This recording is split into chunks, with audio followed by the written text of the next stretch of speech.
let's get into the main review here. Yeah, let's Because go you and from I, one auteur to another, right? yeah, you got to see Priscilla at the New York Film Festival. I got to see it, not necessarily as a part of the closing of Chicago, but as soon as the Chicago Film Festival closed, I got an Mhm. invite to come see Priscilla, the newest movie by Sofia Coppola that is following Priscilla Presley, specifically the book that the real Priscilla wrote called Elvis and Me that just came out a couple of years ago. I think you can even rent it for free on Hoopla. They've got the audio book and the regular book there. I'm going through it at the moment.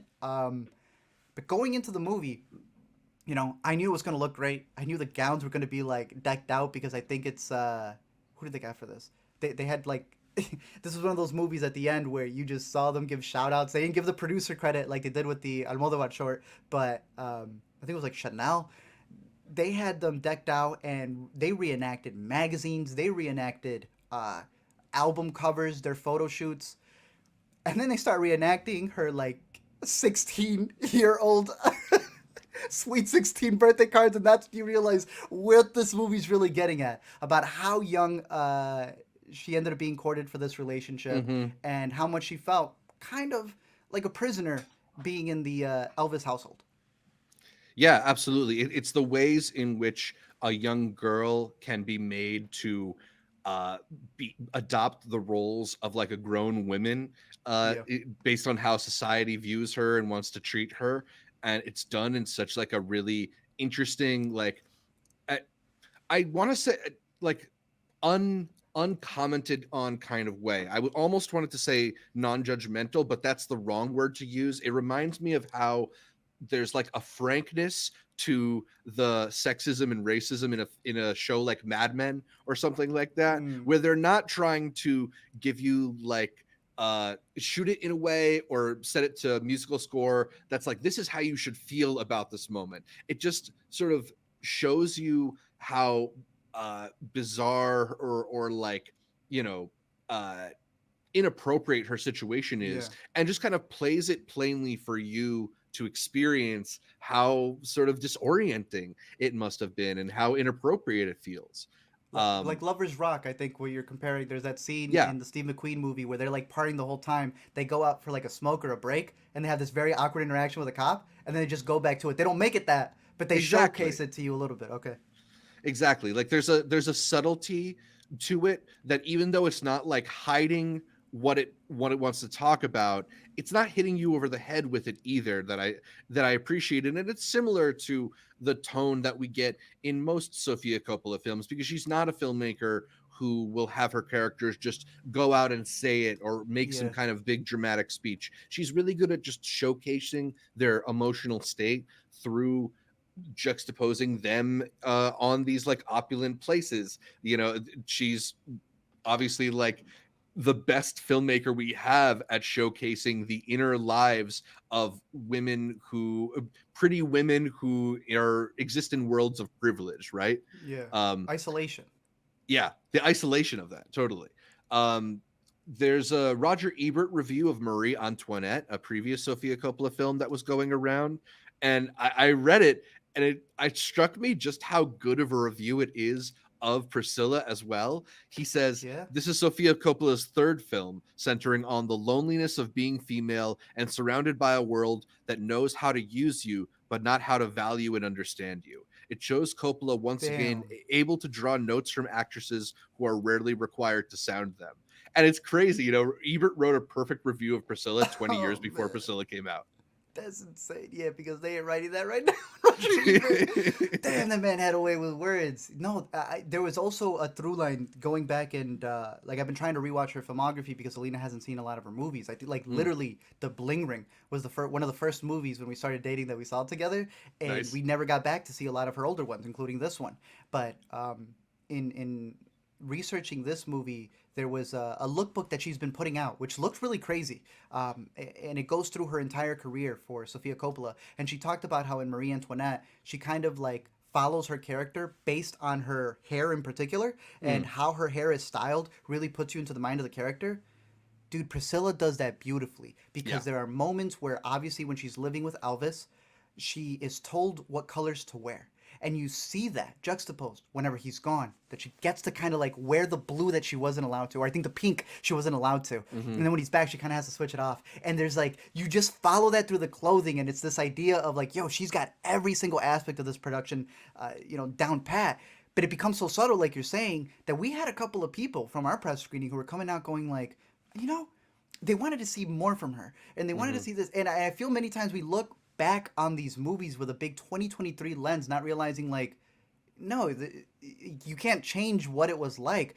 Even I, towards the third half, the third act of this movie, I was like, man, we don't really get a lot of Priscilla. It's almost like she lives in his world. That's right. It's like you answer your question Right. in the complaint that you have. And I feel that many times we approach these movies wanting something else when we should be asking, why didn't we get that? What was the director actually going for? And I think she knocks it out perfectly here about how she was trying to be her own while living in this world. She leaves her parents because they were always telling her no, only to enter this world of the Presleys where she got hit with nevers. Yeah. It was very well told. Well put. Where do you rank this among the Sofia Coppola films you've Let me seen? go back Because there. she's obviously kind of works on similar themes. I don't know if this is one that like struck me as maybe like expanding on it particularly more. I think she does more interesting stuff with like a Marie Antoinette, with the Virgin Suicides, obviously Lost in Translation being kind of like the peak for me too. I definitely think this is like not lower tier Sofia Coppola, but maybe not like top tier Sofia either. Yeah, it's right in the center. I don't want to say mid because that's got connotations now too, but it's right in the middle. Right. From the classics that you mentioned, and rewatching them right now, I'll be able to rearrange it better. But I think it's there. I think to me right now the lowest would be Bling Ring. I'm curious to see. Yeah, that's a movie that didn't really work for me, even though I like aspects of it. Right, there were some really good shots that I always still shout out that house shot when we do our 824 brackets. I'm a person who falls more positively on the Rocks. I thought that was a beautifully shot movie. I like the dynamic that they had going there as father and daughter. So yeah, right now it's in the center, but I'll get back to you by next week definitely on what bracket. Honestly, we should make a Sofia Coppola bracket. I think there's enough there. Yeah, I mean, there's probably enough for 16. Maybe if we include some of the a very Merry Christmas, easily, without a doubt. maybe if we include Godfather 3, we can get to 16 movies. Oh no, we can't.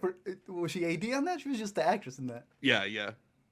But I think we definitely have it right in the center of the movies that she's come out. But like you said, it's definitely a product, a continuation of the stories that she's been telling about women. I mean, she is the daughter of Francis Ford Coppola. I know she shouted out her mom. You said she couldn't be there for the New York Film Festival because she was with her, about how she's really trying to almost make it a movie for her mother as well, and what her mother must have felt going through it. Because we had looked back on it, and her mom was like a documentarian, and we're like, oh my gosh, she's a documentarian. I didn't know this. Yeah, she was documenting the behind the scenes to Francis's movies, and it's like she was always there by him, and it'd be fascinating to see more of her insights about what she translated from her mom's story into this. Hey man, I saw your Letterboxd review though. You want to talk about it? Jacob Elordi over Austin Butler? Bro, you saw Saltburn. I did see Saltburn. We're gonna talk about the movie. How is Jacob Elordi? Jacob Elordi is a really good actor. I think Jacob is a legit movie star. I will say this too, because he was at the press conference for New York Film Festival that I was at. And you were that having dude that dude enters the room like a movie star. Okay. He carries himself like James Dean, and everybody looks at him. Thank you. So why am I getting yelled at, bro? I said Jacob Elordi over Austin Butler. I didn't say they're Elvis Presleys. I know it was a Priscilla review, but I wasn't saying fully the performance. One is a lead. One is a supporting. But dude, when that boy came out to play the piano at the party at the beginning of Priscilla, I didn't realize that it wasn't the people on screen wooing. The men, not even the women, the men at our screening were like sweating, dude. Yeah. He was able to embody something that I don't think Austin Butler had in there. Austin Butler really was able to handle that movie from the creative standpoint, really feeling like he was in a trap. Mm-hmm. I love that part. We talked about Elvis. Yeah. I like the Austin Butler Elvis. But he did not embody with that like melted face of his. The icon. The coolness. Yeah. The sexiness of Elvis. That movie would show him doing the wiggle and then would show you women and men fawning over him. Mm-hmm. But here, it felt, you could feel it. When that boy was playing the piano or talking or he oozed out cool that Austin Butler couldn't have. Austin Butler had the voice. He had some of the moves. Jacob's got the aura. I think he really had the That's aura. all I was saying, man. Yeah. And I was trying to ruffle feathers, but that's all I was saying. Man, I got yelled at. I got so many L, L, L. And I click on them. You can't tell me I got an L when you gave Elvis 3.5. Look, I think they're both. I can't even call them companion pieces, but it's definitely a double feature. I've been seeing Elvis fans, and I'm sure we'll even get this in the comments of this video. Elvis fans are very protective of him. This is a Very. movie that was not allowed to use the music for Elvis. I think they were able to get one song in there, maybe because it was like a side recording. Yeah, because I think he didn't write it, is how they were able Yeah, to it get was that, something yeah. like that. It always reminds me of how there was a commercial that got a Chance the Rapper song because he was featured on it, and they couldn't get the Chance song, so they got the Hmm. song and used the part where he did his and they got away with it. It's able to sneak one song in there, but I gotta give them a shout out because I forget who did the music for this. They were able to with the score and with a lot of the other soundtracks that they had within the movie, not make it something that stood out. Like I thought it did a great job of going through the eras without you having to Yeah. like stop and go like, hey, this Jimi Hendrix movie doesn't have Jimi Hendrix songs or something like that. You still get to see him perform, and like we said, that aura comes off. So I wasn't as distracted by that. I don't know if you were. No, I mean, Sophia is also one of the masters at sort of the like out of Mixtape. time pop song placement, like Yeah. Marie Antoinette being full of more modern music and stuff like that. So I think rather than centering you in kind of like a authentic representation of what the music sounded like at that time, they do a good job of giving you music that's really evocative of those feelings too. Great. Yeah. So Well put. yeah, it might not be wall to wall Elvis music, but it works to get you the Priscilla story. Yeah. So I'm curious how Elvis fans are gonna take this because again, going through the book. And even in the movie, there are some really big things that he puts out there about Elvis. A lot of connotations, I think, in both ways. Stuff that she kind of alludes to Elvis, some Hmm. stuff that's definitely front and center about his tantrums, or as he would say, I got my mama's temper. But then even also, I would say for Priscilla, in trying to honor Priscilla, she also doesn't go at her sometimes when you start seeing, moments where she's by herself and they say she can't have people. But then sometimes she does have people. She starts maybe as she sees Elvis with a bunch of other people on the trades and the news starts talking about other actresses that he's going out with, that she tries to find her own source, but they won't fully dive into that. And there are moments I wanted to see them not incriminate one or the other, but not be, like you said, afraid to showcase it, not just skirt around it and Yeah, allude to it. be a little more um explicit in yeah, the that's not, details of the why not? relationships. Yeah. um but I know that Elvis fans are very protective because anything that smears the king, they're going to Mm. come after. So I think we're going to have biased perspectives either way on how they broke down history with this. But I think her approach to it was it's not the most enthralling movie, but it's not supposed to be. It's literally about a woman who feels isolated. And I already know the arguments are going to be like, well, she could have left whenever she wants. And I would argue this is the movie of a guy who never got no's from anybody. In Yeah. the military, he could talk to somebody and they'll be like, okay. Her parents were like, we're not sure about this. The moment he entered their house, it's like they never had any thing against him. He Hmm. meets a nun in this movie who's so uptight, and her knees damn near buckled, wiggled like he does on the stage. The moment his presence was right in front of Yeah. her, I mean, I think it is a really great portrait just of celebrity and like the that's what I'm kind of saying. doors that celebrity opens. Easily, and that's why I feel that this is a movie in where it is about someone leaving. It's just he never got no's. This is the story of a woman. It took her that long to break free, that long to give Yeah. him that no. Yeah. For what it's going for, I think it achieved it. Absolutely. I don't think it's ultimately going to be like a big part of the Oscars discussion, just because we were having that talk a little bit earlier in this weekend must watch. I could see it getting in for some costume design, production design stuff, but Easily. beyond that, I think it's maybe a little bit too reserved, a little bit too quiet to break through this Yeah. year, which is a It pretty was strong year. Valentino and Chanel. They knocked it out of the park. That's There you what it go. was. I pulled it up in my notes there. And the music was done by Sons of Raphael.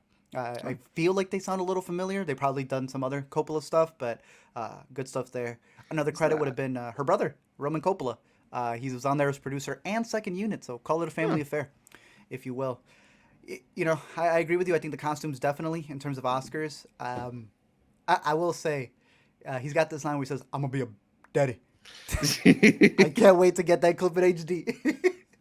You and No way, he said it. Yeah, Thank you, Devesh Devesh. thought so Oh my too. goodness, yes. Oh, I'm so glad it stood out to you as well. I love that line. Alina and I have been quoting it. I'm gonna be a daddy. It's so good. With the accent, it's so fun. I love it. But yeah, do not expect something as bombastic as Baz Luhrmann's Elvis. It is definitely more reserved, way more Hmm. quiet. Yeah. Kaylee did a fantastic job with it. At the beginning, it said she won at Berlin, if I'm not mistaken. That was the festival where she took Yeah. Best Actress. Very subtle performance. Like, It was sure. also just a genius bit of casting to get cast somebody so small next to somebody so tall. She's got a full like head and a half shorter than he is. And then they dress her up like she's not a child, but the doll a child Yeah. plays with. Yeah. Yeah, very effective. There were some shots that were they were a little scary, yeah. But yeah, that is the story of Priscilla. We're curious to know your thoughts down below. Let us know about this movie, any other ones, and if you've read the book, anything that you wish once you compare both of them that you think should have made it to the cut.